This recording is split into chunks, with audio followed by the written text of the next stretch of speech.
নবীজি বলছেন সাল্লাল্লাহু আলাইহি ওয়াসাল্লাম, একটা মৃত গাধাকে দেখে বলছেন, সাহাবীরা তোমরা কি কেউ এই গাধাটাকে 1 দিরহামের বিনিময়ে কিনবে? কান কাটা, মৃত, গলে আছে, এই গাধাটাকে কিনবা 1 দিরহাম দিয়ে? সাহাবীরা বলছেন, মাংনা দিলেও তো কিনবো না। ইয়া রাসূলুল্লাহ, যদি ফ্রিও কেউ দেয়, বিনামূল্যে দেয়, তাও তো নিব না। তখন নবী সাল্লাল্লাহু আলাইহি ওয়াসাল্লাম বলছেন, এটাই হচ্ছে আল্লাহর কাছে দুনিয়ার এক্সাম্পল।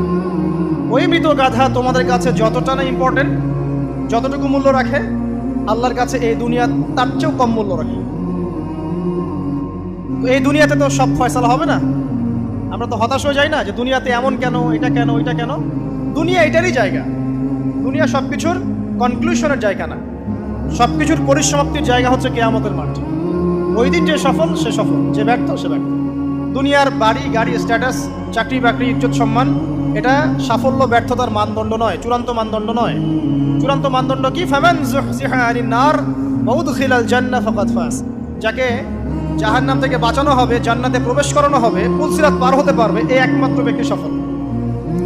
সাফল্যের সংজ্ঞাটা জেনে রাখবেন, তাহলে আপনি দুনিয়াতে হতাশ হবেন না ইনশাআল্লাহ। এবার কি হলো, যখন আদম আলাইহিস সালাম সমস্ত নাম শিক্ষা দেওয়া সমস্ত নাম বলে দিলেন, এখানে নাম মানে কিন্তু খালি নাম নয়, জ্ঞান বলে দিলেন, তখন আল্লাহ রাব্বুল আলামিন ফেরেশতাদেরকে বললেন, তোমরা সবাই এখন আদমকে সিজদা করো। ওয়া ইয কুলনা লিল মালাইকাতি ইসজুদু লি আদম। আল্লাহ পাক এবার বলছেন, আমি সমস্ত মালায়েকাকে বললাম তোমরা আদমকে সিজদা করো। ফাসাজাদু, সবাই সিজদা করলো।